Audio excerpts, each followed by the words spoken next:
Hi everyone, welcome to Civils Maestro. I hope you all are doing well. आज का biweekly current affair analysis start करते हैं। पहली news item ताल छप्पर सेंचुरी के बारे में है। देखिए, ताल छप्पर सेंचुरी के बारे में गवर्नमेंट का एक डिसीजन आया था कि ताल छप्पर सेंचुरी का एरिया कम करना है।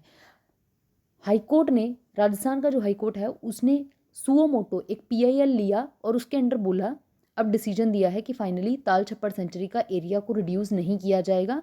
और इसके उसने रीजंस दिए। ताल छप्पर सेंचुरी बेसिकली देखिए चुरू डिस्ट्रिक्ट में है राजस्थान की, और इंडिपेंडेंस से पहले ताल छप्पर जो सेंचुरी है वो महाराजा ऑफ बीकानेर जो थे उनका प्राइवेट हंटिंग रिजर्व था, वहाँ पे हंटिंग किया करते थे। अब यहाँ पे अकेसिया के पेड़ पाए जाते हैं, प्रोस्पोसिस के पेड़ पाए जाते हैं। उसके अलावा ये एक typical savanna type of grassland है। यहाँ पे एक स्पेशल तरीके की घास पाई जाती है, मोथिया ग्रास बोलते हैं। ये टेस्ट में काफ़ी मीठी होती है। इस सेंचुरी की सबसे इंपॉर्टेंट बात है कि यहाँ पे 4000 ब्लैक बक की स्पीसीज पाई जाती हैं। 4000 sorry black box in population 4000 पाए जाते हैं। और उसके अलावा ये ब्लैक बक का होम बोला जाता है इस एरिया को। यहाँ पे 40 स्पीसीज रैप्टर की पाई जाती हैं और 300 स्पीसीज रेजिडेंट और माइग्रेटरी बर्ड्स यहाँ पे आते हैं। यहाँ पे लार्ज कॉलोनीज होती हैं एक लीजर्ड की, जो हर्बीवोरस लीजर्ड है, और ये ओनली लीजर्ड की स्पीसीज है जो हर्बीवोरस है। उसके अलावा ये जो लीजर्ड होती है स्पाइनी टेल्ड लीजर्ड होती है, और ये रैप्टर्स के प्रे की फॉर्मेट में सर्व करती है। रैप्टर्स इसको खाते हैं। और ये जो लिजर्ड है ये हर्बीवोरस है, तो पेड़ पत्ते और घास फूस खाती है। उसके अलावा यहाँ पे हाइपर एरिडिटी है इस रीजन में, ग्रेजिंग बहुत ज़्यादा होती है। इन्वेसिव स्पीसीज एक वीड यहाँ पे पाई जाती है, प्रोपोसिस जूलीफोरा, और सॉल्ट माइंस यहाँ पे प्रेजेंट है, जिसकी वजह से इस एरिया को काफ़ी थ्रेट है। यहाँ पे ब्लैक बक की पॉपुलेशन होती है, लेकिन देखिए इसका एरिया ऑलरेडी काफ़ी कम है कि ये इतनी जो ब्लैक बक की पॉपुलेशन यहाँ पे पाई जाती है उसको सपोर्ट करने के लिए भी सफिशिएंट नहीं है। येट गवर्नमेंट ने डिसीजन लिया था कि इसके एरिया को और कम किया जाए, लेकिन हाईकोर्ट ने इसको खारिज कर दिया है और बोला है कि इसका एरिया कम नहीं किया जाएगा। नेक्स्ट न्यूज़ आइटम है INS मार्मेगांव के बारे में। ये एक मिसाइल डिस्ट्रॉयर है, इंडियन नेवल शिप मार्मेगांव। इसको नेवल डॉकयार्ड मुंबई में इसको भी कमीशन किया गया है। ये सेकेंड वॉरशिप है P-15B क्लास की, और विशाखापट्टनम क्लास का एक डिस्ट्रॉयर है। उसके अलावा इसका 75% जो मटेरियल है वो इंडिजीनियसली बनाया गया है। ये guided stealth guided missile destroyer है। इसको Mazagon dock ship builder limited ने बनाया है। इसको इंडिजीनियसली हमारी जो इंडियन नेवी का वॉरशिप डिज़ाइन ब्यूरो है उसने इसका डिज़ाइन डिसाइड किया था। ये इसका कुछ इसके पैरामीटर्स हैं कि 163 मीटर लॉन्ग है, 17.4 मीटर्स ये वाइड है, और 7300 टन्स की डिस्प्लेसमेंट है। उसके अलावा ये जो शिप है इसमें स्टेट ऑफ आर्ट वेपन्स और सेंसर इसमें प्रेजेंट है, जैसे कि सरफेस टू सरफेस और surface to air missile system इसमें प्रेजेंट है। मॉडर्न सर्वेलेंस रडार इसमें प्रेजेंट है। उसके अलावा रॉकेट लॉन्चर, टॉर्पीडो लॉन्चर्स और ASW हेलीकॉप्टर्स की लॉन्चिंग इसमें से हो सकती है। ये टोटल एटमॉस्फेरिक कंट्रोल सिस्टम वाली है, एक वॉरशिप है, इन अ सेंस कि ये चाहे न्यूक्लियर वॉरफेयर हो, चाहे बायोलॉजिकल वॉरफेयर हो, चाहे केमिकल वॉरफेयर हो, हर तरीके की लड़ाई में ये हेल्प कर सकती है। उसके अलावा ये जो है ये एयरक्राफ्ट एंटी एयरक्राफ्ट है, एयरक्राफ्ट को डिस्ट्रॉय करने के लिए यूज़ की जा सकती है, सबमरीन को डिस्ट्रॉय करने के लिए यूज़ की जा सकती है, और सब एंटी सरफेस ऑपरेशन कंडक्ट करने के लिए भी यूज़ की जा सकती है। नेक्स्ट न्यूज़ आइटम है डीप फेक्स के बारे में। चाइना ने अभी एक नया लॉ लेके आया है जिसके अंडर उन्होंने बोला है कि डीप फेक जो एक नई टेक्नोलॉजी है, नया एक सिस्टम स्टार्ट हो गया है डीप सिंथेसिस टेक्नोलॉजी को यूज़ करके, जिसके चलते लोग बहुत सारा डिसइंफॉर्मेशन को सप्लाई करते हैं, उसके अगेंस्ट इन्होंने लॉ बनाया है। देखिए सबसे पहले देखते हैं डीप फेक्स होता क्या है। इसमें क्या किया जाता है कि आर्टिफिशियल इंटेलिजेंस को यूज़ करके, बहुत सारे एल्गोरिदम्स को यूज़ करके कुछ ऐसी चीज़ें जो एक्चुअल में एग्जिस्ट नहीं करती हैं उनको प्रोड्यूस किया जाता है, किसी ऑडियो की फॉर्म में, वीडियो की फॉर्म में, या कुछ भी फॉर्म में। अब सपोज कीजिए कि ये एक विमेन है, ये ऐसा कोई टास्क कर ही नहीं रही थी। एक्चुअल में ओरिजिनली ये विमेन ये काम कर रही थी। इन्होंने क्या किया कि यहाँ पे डीप फेक को इंड्यूस किया और इस वुमेन के सारे स्ट्रक्चर में, गेटअप में इस वुमेन का फेस ऐड कर दिया सिर्फ, ये देखिए, ठीक है। सो एक्चुअल में ऐसा लग रहा है कि ये वाला टास्क जो ये वुमेन कर रही है, एक्चुअल में ये वुमेन भी वही चीज़ कर रही है, लेकिन एक्चुअल में असल लाइफ में इस वुमेन ने कोई भी ऐसा काम कभी किया ही नहीं होता है, ठीक है। सो इस तरीके से इसको डीप फेक को यूज़ किया जाता है। अब यहाँ पे देखिए ये एक एक्टर की, अमेरिकन एक सेलिब्रिटी है, इनकी एक फोटोग्राफ है साइमन कोवल की। सो इनकी जगह पे एक ये पर्सन जो है, अब ये एक्सप्रेशन जो है ये साइमन कोवल ने दिया था, लेकिन ये कोई और पर्सन है। सो ऐसा लग रहा है कि एक्चुअल में ये पर्सन भी ये वाला सेम एक्सप्रेशन दे रहे हैं, लेकिन एक्चुअल में ये ओरिजिनल फोटो है और ये डीप फेक है, और पता ही नहीं लग पा रहा है कि ये एक्सप्रेशन कभी इस पर्सन ने दिया था या नहीं दिया था। ये रियल लग रही है, लेकिन ये वर्चुअल है, ठीक है। वर्चुअल रियलिटी को यूज़ किया जाता है ऐसे ही। मतलब सपोज कीजिए कि कोई एक पर्सन यहाँ पे कोई गाना गा रहा है, ठीक है, एक पर्सन कोई गाना गा रहा है, लेकिन उसकी जगह पे एक ऐसी वीडियो बनाई जा सकती है जिसमें सारे के सारे ये पर्सन जो भी एक्सप्रेशन दे रहा है, जो भी ये बात कर रहा है, जिस भी तरीके से ये अपनी हैंड मूवमेंट जेस्चर्स कर रहा है, वो सारे यहाँ पे किसी और पर्सन की फोटोग्राफ को यूज़ करके जब मिमिक कर दिया जाए पूरे के पूरे सिस्टम को, ऐसा लगे कि पर्सन बी, ये पर्सन ए है सपोजिटली, जो एक्टिविटी पर्सन ए कर रहा है, अब वो आप एक ऐसी वीडियो जनरेट कर दो, एक ऐसी ऑडियो जनरेट कर दो कि ऐसा लगे कि ये पर्सन बी ने भी सेम टास्क किए हैं, लेकिन एक्चुअल में पर्सन बी ने ऐसे कभी टास्क किए ही नहीं होते। आपने सिर्फ एल्गोरिदम्स, आर्टिफिशियल इंटेलिजेंस और सेंसर्स वगैरह को यूज़ करके इसको एक डीप लेवल पे एक फेक बनाया है। सो इसको डीप फेक बोला जाता है। ये टर्म जो है 2017 में ओरिजिनेट हुई और इसमें इमेजेस की कंपाइलेशन की जाती है, ऑडियो बनाई जाती है, उनको इकट्ठा मिला के मतलब एक नया सेटअप सा जनरेट किया जाता है। रियल पर्सन की अपीयरेंस को कॉपी किया जाता है, उसकी वॉइस को, और मतलब इंटायरली एक ऐसी वीडियो या ऐसी फोटोग्राफ जनरेट हो जाती है जिसको डिस्टिंग्विश नहीं किया जा सकता कि रियल कौन सी है और वर्चुअल कौन सी है उसमें से। सो इसको बहुत अलग अलग तरीके से मिसयूज़ किया जा सकता है, जैसे कि इसको स्कैम्स किए जा सकते हैं इससे, इसको सेलिब्रिटी पोर्नोग्राफी वगैरह में इसको यूज़ किया जा सकता है, इलेक्शन मैनिपुलेशन में यूज़ किया जा सकता है, एक गलत तरीके का सोशल मैसेज क्रिएट किया जा सकता है, रेडिकलाइजेशन और मिस इन्फॉर्मेशन की कैंपेन्स चलाई जा सकती हैं, ठीक है, आइडेंटिटी को थेफ्ट है, फाइनेंशियल फ्रॉड किए जा सकते हैं। तो बहुत इसको बहुत तरीके से मिसयूज़ किया जा सकता है, जिसकी वजह से इसके with respect to most of the countries बहुत ज़्यादा कंसर्न है कि चाइना ने अब अपना लॉ बना लिया है। इनफैक्ट यूरोपियन यूनियन ने एक कोड ऑफ प्रैक्टिस दिया, उसमें उन्होंने बोला कि गूगल, मेटा या ट्विटर हैं, वो ऐसे मेजर्स लेंगे जिसके चलते डीप फेक्स को या डीप फेक अकाउंट्स जो हैं उनको काउंटर किया जाएगा। उसके अलावा यूएस ने एक डीप फेक टास्क फोर्स बनाई अपने डिपार्टमेंट ऑफ होमलैंड सिक्योरिटी के अंदर, ताकि डीपफेक टेक्नोलॉजी को काउंटर किया जा सके। उसके अलावा इंडिया में अगर बात करें तो कोई ऐसा लीगल स्पेसिफिक रूल नहीं है जो इस टेक्नोलॉजी के अगेंस्ट जाता है, इस टेक्नोलॉजी को बैन करता है। हमारे तो वही कॉमन कॉपीराइट के जो लॉज हैं, कॉपीराइट वायलेशन वाले, डिफेमेशन वाले या साइबर फेलनीज वाले केसेस से ही इसको डील किया जाएगा। उसके अलावा नेक्स्ट न्यूज़ आइटम है पन्निनी अष्टध्यायी के बारे में। अब एक इंडियन पीएचडी स्कॉलर हैं कैम्ब्रिज यूनिवर्सिटी में, उन्होंने क्लेम किया है कि जो पन्निनी के अष्टध्याय में एक उन्होंने ग्रामेटिकल प्रॉब्लम डाली थी, उन्होंने उस प्रॉब्लम को सॉल्व कर दिया है। अब हमारे लिए इंपॉर्टेंट हो जाता है कि ये पन्निनी क्या है और ये अष्टाध्यायी क्या है। अष्टाध्यायी एक 8 चैप्टर का एक एंशिएंट टेक्स्ट है। ये ग्रामर के ऊपर लिखा हुआ एक टेक्स्ट है जिसको दक्षिपुत्र पन्निनी ने लिखा था 4th सेंचुरी बीसी के आसपास।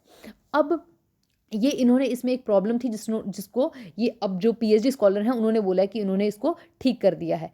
अब पन्निनी के बारे में देख लेते हैं। पन्निनी जो है उनको फादर ऑफ लिंग्विस्टिक्स बोला जाता है इंडिया में।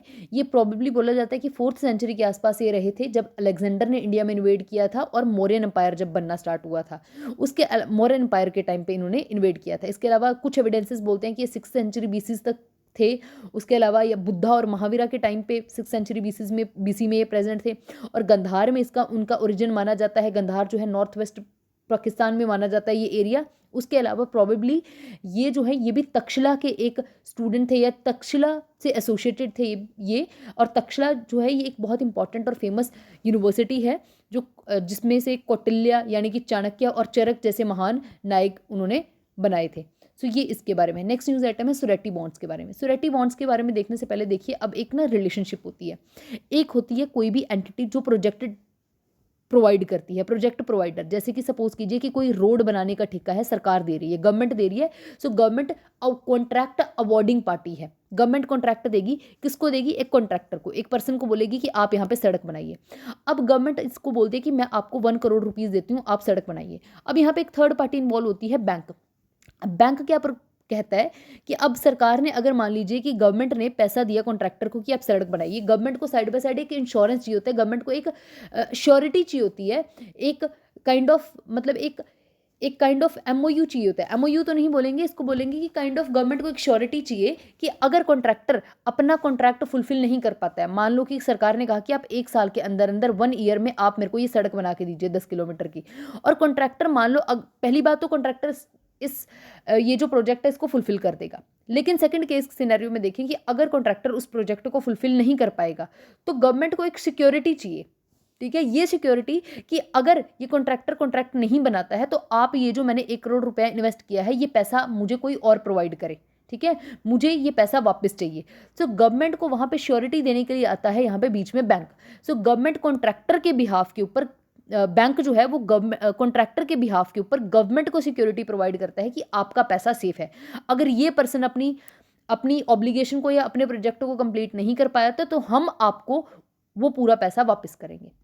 अब यहाँ पे जब ये कॉन्ट्रैक्टर के बिहाफ के ऊपर बैंक सिक्योरिटी प्रोवाइड करता है, गारंटी देता है, तो कॉन्ट्रैक्टर की अब ऑब्लिगेशन होती है। देखिए कॉन्ट्रैक्टर को यहाँ पे पहली बात तो उसको एक फीस देनी पड़ती है बैंक को, उसके अलावा कॉन्ट्रैक्टर को भी कुछ कोलेटरल के लिए मनी रखना पड़ता है, कुछ कोलेटरल का पैसा रखना पड़ता है, जिसके चलते बैंक सिक्योरिटी प्रोवाइड करेगा। ठीक है, अब मान लीजिए यहाँ पे 1 करोड़ रुपया गवर्नमेंट ने दिया कॉन्ट्रैक्टर को, कॉन्ट्रैक्टर अब इसमें से कुछ परसेंट हिस्सा, मान लो 20% हिस्सा, 20 लाख रुपए जो है वो बैंक को दे देगा सिक्योरिटी की फॉर्म में, कोलेटरल की फॉर्म में, बाकी बचे हुए पैसे से प्रोजेक्ट लगाएगा।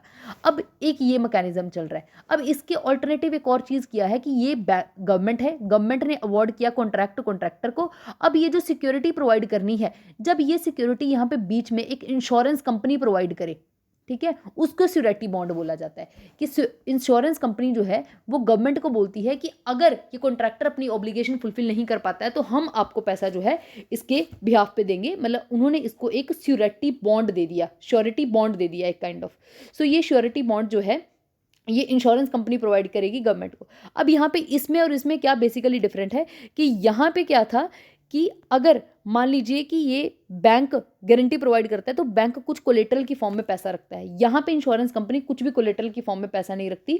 सो इसीलिए एक ज़्यादा एफिशिएंट वे बन जाता है कि कॉन्ट्रैक्टर का पैसा भी बच जाता है, इन द सेंस कि अब जो पैसा वो 20 लाख यहाँ पे रखा था, अब उस पैसे को यूटिलाइज करके कॉन्ट्रैक्टर जो है वो प्रोजेक्ट की क्वालिटी को इंप्रूव कर सकता है और अपने बिजनेस में और इन्वेस्ट कर सकता है। सो ये एक एग्जाम्पल की फॉर्मेट में आपको बताया मैंने कि क्या इन दोनों के बीच में बेसिकली डिफरेंस है। सो अब union minister of road transport and highways हैं, उन्होंने अभी पहला श्योरिटी बॉन्ड जो है इंश्योरेंस प्रोडक्ट उसको लॉन्च किया है। यूनियन बजट 2022-23 में ये एक्सेप्ट किया गया था कि श्योरिटी जो बॉन्ड्स हैं इनको बैंक गारंटी के सब्सिट्यूट की फॉर्मेट में गवर्नमेंट प्रोक्योरमेंट्स में यूज़ किया जाएगा।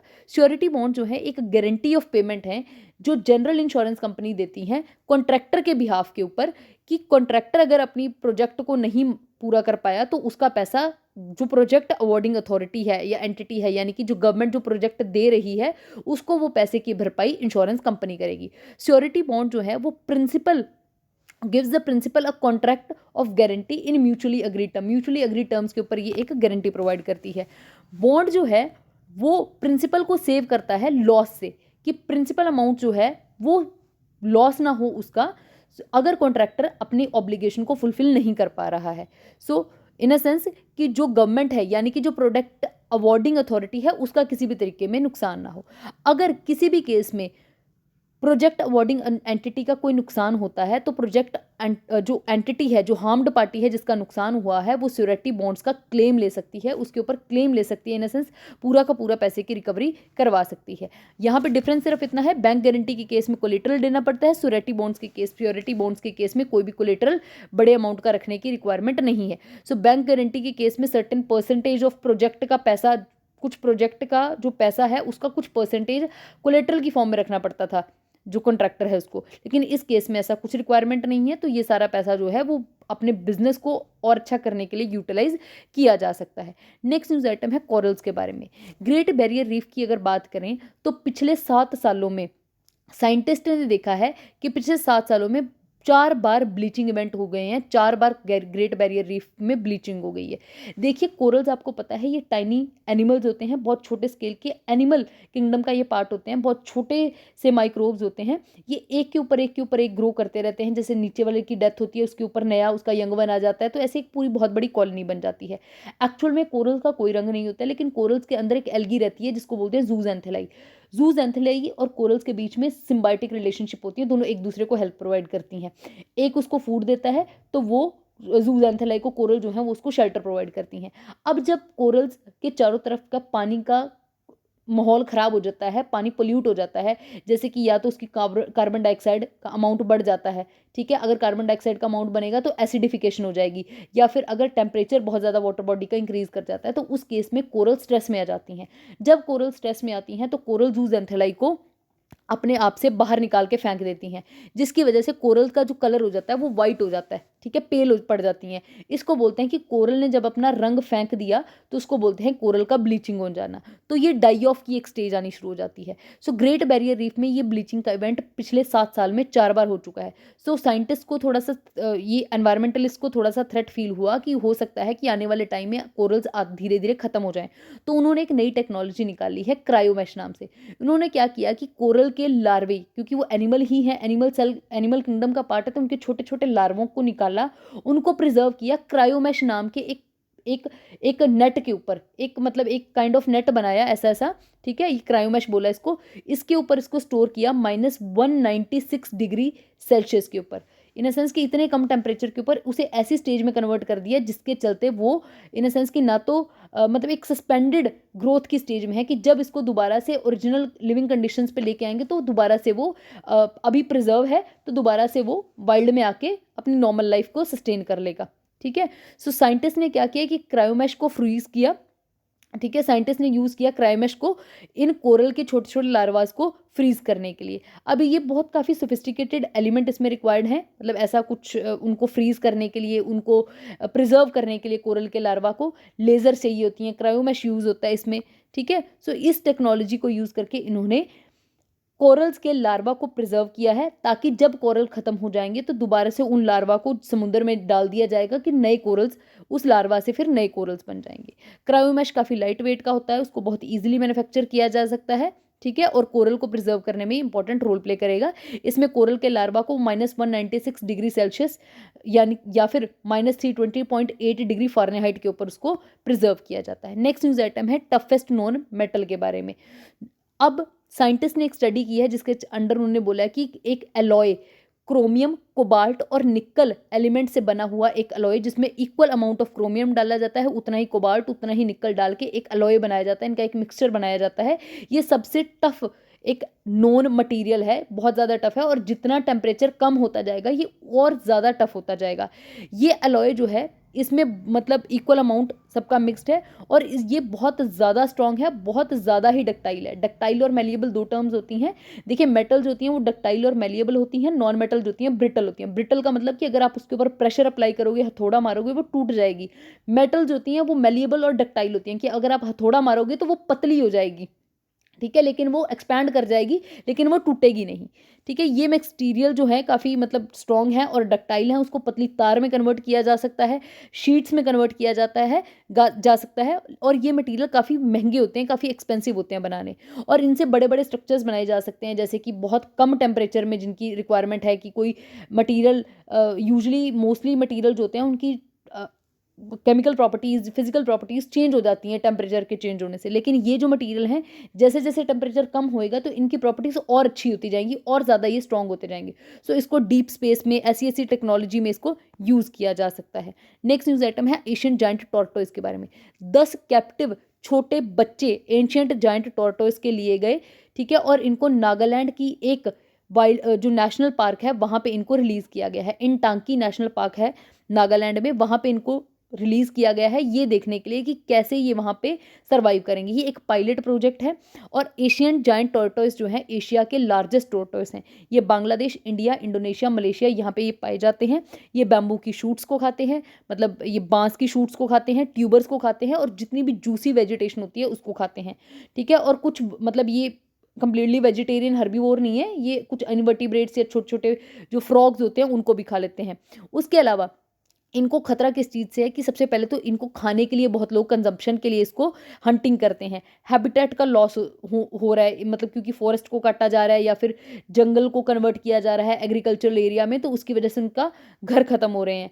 और बाकी एक्टिविटीज़ जैसे कि कंस्ट्रक्शन और स्लैश एंड बर्न एग्रीकल्चर जो होता है, ठीक है, मिल्पा या झूम कल्टीवेशन जिसको बोलते हैं, उससे भी इनको खतरा है। IUCN की लिस्ट में ये क्रिटिकली एंडेंजर्ड है। साइट्स में अपेंडिक्स 2 में आते हैं। Indian wild life protection act 1972 के अंडर ये शेड्यूल 4 में आते हैं। नेक्स्ट न्यूज़ आइटम है ओरान लैंड के बारे में। जैसलमेर के कुछ विलेजर्स जो है उन्होंने 225 किलोमीटर की एक वॉक की है अपने एक सेक्रेड ग्रूव ओरान लैंड को, मतलब ओरान जगह पे एक उनका सेक्रेड ग्रूव है, उसको ओरान लैंड की फॉर्मेट में लिस्ट करवाने के लिए। एक ह्यूज एरिया है ओरांस में। सो ये इसको वेस्टलैंड डिक्लेयर कर दिया गया है गवर्नमेंट के रेवेन्यू रिकॉर्ड्स में। अब वो चाहते हैं कि इसको ओरान लैंड को एक सेक्रेड ग्रूव की फॉर्मेट में रिकॉग्नाइज किया जाए। सेक्रेड ग्रूव एक ऐसी जगह होती है जहाँ पे बहुत रिच फ्लोरा और फोना की, मतलब पेड़, जीव जंतुओं की और साथ में पेड़ पौधों की भी बहुत रिच डाइवर्सिटी होती है। और इनफैक्ट यहाँ पे तो एक स्मॉल वाटर बॉडी भी है, ठीक है। और इसके अलावा यहाँ पे क्या है कि ये जो है सेक्रेड ग्रूव्स होते हैं, इनकी स्पेशल सिग्निफिकेंस होती है कि आसपास के जो लोग रहते हैं ना, वो इनकी बहुत वर्शिप करते हैं। इनको अपने लोकल जो डीटीज़ हैं, संत हैं, उनकी जगह मानी जाती है और उनको बहुत वर्शिप किया जाता है। और यहाँ पे सारी की हर तरीके की जो एक्टिविटीज़ होती हैं वो मतलब काइंड ऑफ प्रोहिबिटेड होती हैं। डिपेंड करता है, कुछ लोग जो होते हैं अपने एरियाज़ में गिरे हुए फूल, पेड़ पौधे, गिरे हुए जो पत्ते हैं या लकड़ी है या फल हैं, फूल हैं, उनको उठा लेते हैं। कुछ होते हैं कि मतलब वो गिरे हुए को भी नहीं उठाना अलाउ करते। सो अलग अलग तरीके की इनकी प्रिजर्वेशन की स्ट्रैटेजीज हैं। और स्पेसिफिकली पेड़ काटना वगैरह तो यहाँ पे बिल्कुल ही प्रोहिबिटेड होता है। सो ये काइंड ऑफ ऐसे जंगल के पैचेस होते हैं। तो लोकल कम्युनिटी जो होती है इसको कंप्लीटली प्रिजर्व करने में इंपॉर्टेंट रोल प्ले करती है, ठीक है। और पेस्टोरल कम्युनिटी जो होती है उसका बहुत बड़े स्केल पे लाइवलीहुड इनके ऊपर डिपेंड करता है। सो ये लोग इसलिए इसकी डिमांड कर रहे हैं। नेक्स्ट न्यूज़ आइटम है सोशल प्रोग्रेस इंडेक्स के बारे में। इकोनॉमिक एडवाइजरी काउंसिल जो है प्राइम मिनिस्टर को हमारी, उसने एक रिपोर्ट पब्लिश की है, सोशल प्रोग्रेस इंडेक्स रिपोर्ट, ठीक है, जिसमें सारी की सारी स्टेट्स और डिस्ट्रिक्ट ऑफ इंडिया की सोशल डेवलपमेंट को हाईलाइट किया गया है। नेशनल और सब नेशनल लेवल पे इसको देखा गया है कि कंट्री ने क्या प्रोग्रेस किया है सोशल एस्पेक्ट्स में। अब ये जो रिपोर्ट है इसको economic advisory council to the prime minister जो है वो इसको रिलीज करती है। इसको institute of for competitiveness and social progress ने इसको बनाया है और उन्होंने इस रिपोर्ट को बना के इकोनॉमिक एडवाइजरी काउंसिल जो प्राइम मिनिस्टर को सलाह के लिए बनाई गई है उसको रिपोर्ट इन्होंने सबमिट की। अब इस बॉडी ने इसको रिपोर्ट को पब्लिश किया है, ठीक है। अब ये रिपोर्ट जो है ये क्रिटिकल एनेबलर है, इन सेंस कि ये पॉलिसी मेकर्स को बहुत हेल्प करेगी आने वाले टाइम में कि कैसे आपको sustained socio economic growth maintain करके रखनी है ताकि इंक्लूसिवली सारे सेक्शंस की ग्रोथ हो सके। उसके अलावा इसमें एक स्पेशल सेक्शन बनाया गया जिसमें 112 जो एस्पिरेशनल डिस्ट्रिक्ट्स हैं उनके बारे में, उनकी सोशल प्रोग्रेस के बारे में बात की गई। इसके अंडर अब क्या किया जाता है कि 12 कंपोनेंट को स्टडी किया जाता है। 3 हेडिंग्स के अंडर 12 कंपोनेंट को डिवाइड किया जाता है। पहला बेसिक ह्यूमन नीड, दूसरा फाउंडेशन ऑफ वेलबिंग और तीसरा अपॉर्चुनिटी। बेसिक ह्यूमन नीड में देखा जाता है कि क्या न्यूट्रिशन की क्या सेटअप है, मेडिकल केयर के बारे में देखा जाता है, वाटर सैनिटेशन की क्या सिचुएशन है, पर्सनल सेफ्टी, शेल्टर, ये सारे एस्पेक्ट्स को देखा जाता है। फाउंडेशन ऑफ वेलबींग में देखा जाता है कि बेसिक नॉलेज को क्या एक्सेस है लोगों की, क्या इंफॉर्मेशन को एक्सेस बढ़ी है, क्या हेल्थ और वेलनेस बढ़ी है लोगों की, क्या एनवायरनमेंट की क्वालिटी बढ़ी है। अपॉर्चुनिटी में देखा जाता है कि पर्सनल फ्रीडम लोगों की कितनी है, इंक्लूसिवनेस कितनी है, उसके अलावा एडवांस एजुकेशन को क्या एक्सेस है लोगों की, ये सारे एस्पेक्ट इसमें देखे जाते हैं। इन सब चीज़ों के बिहाफ पे देखा गया कि पुडुचेरी सबसे अच्छी परफॉर्मिंग स्टेट है, टॉप परफॉर्मिंग स्टेट है। दूसरे नंबर पे लक्षद्वीप है, तीसरे नंबर पे गोवा है। टॉप परफॉर्मिंग अगर डिस्ट्रिक्ट्स की बात करें तो ऐजवाल है, दूसरे नंबर पे सोलन है, तीसरे नंबर पे शिमला है। नेक्स्ट न्यूज़ आइटम है यूनेस्को की वर्ल्ड हेरिटेज साइट के बारे में। 3 नई इंडियन साइट्स को यूनेस्को की वर्ल्ड हेरिटेज लिस्ट में वर्ल्ड हेरिटेज साइट्स की लिस्ट में ऐड किया गया है। सो ये टेंटेटिव लिस्ट जो जिसमें ऐड किया गया है, इसमें 3 कौन कौन सी साइट हैं टेंटेटिव लिस्ट में जो ऐड हुई है। बेदनगर टाउन है, ये भी गुजरात की मेहसाना डिस्ट्रिक्ट में है। सन टेम्पल है मोधेरा में, ये भी गुजरात में है। और ऊनाकोटी नाम की जगह जो है ये त्रिपुरा में है। वेदनगर जो है एक म्यूनसिपैलिटी है, ये मेहसाना डिस्ट्रिक्ट ऑफ गुजरात में आती है। ये मल्टी लेड हिस्टोरिक टाउन है। ये मतलब वेदनगर से एसोसिएटेड है। वेदनगर से मतलब ये मल्टी लेयर्ड हिस्टोरिक टाउन है जो वादनगर है, ठीक है। और ये 8th सेंचुरी BC के टाइम से बना हुआ है। बोला जाता है कि यहाँ पे जो सिविलाइजेशन है 2700 साल पुरानी है। ये एल शेप में बना हुआ एक टाउन है। इसके सारे जो वादनगर टाउन है ये अलग अलग छोटे छोटे ब्लॉक्स में डिवाइडेड है जिसको मोहल्लाज या मार्ड्स बोलते हैं। और ये जो वादनगर टाउन है ये लार्ज यहाँ पे नंबर ऑफ हिस्टोरिक बिल्डिंग्स पाई जाती हैं, देखी जाती हैं, जिनकी अपनी रिलीजियस या रेजिडेंशियल सिग्निफिकेंस है। उसके अलावा ये मर्केंटाइल टाउन है, मतलब ट्रेड रूट का मतलब एक जंक्शन हुआ करता था किसी ज़माने में। उसके अलावा ये जो वादनगर टाउन है इसमें देखिए इसमें बहुत सारे हिस्टोरिक स्ट्रक्चर्स हैं, टेम्पल्स हैं, ठीक है, वाटर बॉडीज़ हैं और रेजिडेंशियल टाउन्स हैं। जैसे कि यहाँ पे हटकेश्वर टेम्पल है, 6 गेट्स हैं इस टाउन के, 2 मैग्निफिसेंट कृति तोरानाज हैं, ये आपको दिख रहे हैं फोटो में। गौरी कुंड है, पश्चिम मेहंती वाव है, झुनझुनिया वेल है, यहाँ पे शर्मिष्ठा लेक है, बुद्धिस्ट मोनेस्ट्री है यहाँ पे एक। सो ये काइंड ऑफ मतलब काफ़ी एक रिच साइट है। आर्कियोलॉजिकल सर्वे ऑफ इंडिया ने एक्सकेवेशन के टाइम पे बोला था कि यहाँ पे बहुत तगड़ा एक वाटर मैनेजमेंट सिस्टम यहाँ पे ऑपरेट करता था, और बिल्डिंग मतलब कि कंस्ट्रक्शन सिस्टम भी यहाँ पे काफ़ी अच्छा था। बेंगल मेकिंग के यूनिट्स भी यहाँ पे पाए जाते थे। सो ये इसके बारे में था। नेक्स्ट न्यूज़ आइटम है मिशन अमृत सरोवर के बारे में। 50,000 अमृत सरोवर पॉन्ड्स बनाने की बात की है गवर्नमेंट ने। 2022 वाला जो न्यू आपका इंडिपेंडेंस डे था, वहाँ पे थीम लाई गई थी कि कि आज़ादी का अमृत महोत्सव हमने मनाया था। उसी को कंटिन्यू करने के लिए हम पूरा ईयर जो है वाटर कंजर्वेशन को डेडिकेट करेंगे, और मिशन अमृत सरोवर हम इसके अंडर लेके आएंगे। इन अ सेंस कि 75 वाटर बॉडीज बनानी है। वाटर बॉडीज जो है बनानी नहीं है, रिजुविनेट करनी है, या फिर पुरानी वाली को रिजुविनेट कीजिए या फिर नई बनाइए। हर डिस्ट्रिक्ट में 75 वाटर बॉडीज को रिजुविनेट किया जाएगा आज़ादी का अमृत महोत्सव को मनाने के लिए। इसमें होल गवर्नमेंट की अप्रोच यूज़ की जाएगी। 6 अलग अलग गवर्नमेंट की मिनिस्ट्रीज और डिपार्टमेंट इसमें पार्टिसिपेट करेंगे।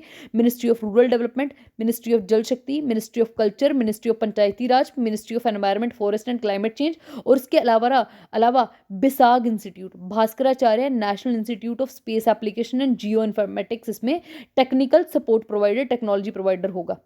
ठीक है। और इसमें क्या है कि इसमें कोई ऐसा अलग से स्पेशल फंड नहीं दिया जाएगा, अलग से स्कीम को कोई पैसा नहीं दे रहे हैं। इसमें जो है मनरेगा के वर्कर को यूज़ किया जाएगा।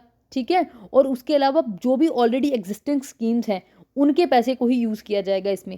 टोटल 34 हमारी स्टेट्स और यूनियन टेरिटरीज जितने भी हैं टोटल सभी इसी मिशन के अंडर कवर किए जाएंगे, और इसमें कोई सेपरेट फंड नहीं दिया जाएगा, और बाकी स्कीम की कन्वर्जेंस के ऊपर ये काम करेगा। इसके अलावा पब्लिक कंट्रीब्यूशन इसमें यूज़ किया जाएगा। क्राउड फंडिंग से जो पैसा कलेक्ट होगा, या फिर जो बड़े बड़े कॉर्पोरेट्स अपना कॉर्पोरेट सोशल रिस्पॉन्सिबिलिटी, आपको पता होगा कि 2% कॉर्पोरेट सोशल रिस्पॉन्सिबिलिटी फुलफिल देनी पड़ती है जो बड़े बड़े कॉर्पोरेट जायंट्स हैं उनको। सो वो जो पैसा आएगा वो इसमें यूटिलाइज किया जा सकता है। लास्ट न्यूज़ आइटम है अर्बन 20 इवेंट के बारे में। देखिए G20 की प्रेसिडेंसी आपको पता है हमारी कंट्री के पास है, इंडिया के पास है। अर्बन 2023 एक इवेंट है, ये एक ऑर्गेनाइज किया गया था, इवेंट ऑर्गेनाइज किया गया था अहमदाबाद में। इंडिया की G20 की प्रेसिडेंसी के अंडर अर्बन 20 U20, या फिर ये एक एंगेजमेंट ग्रुप है G20 का।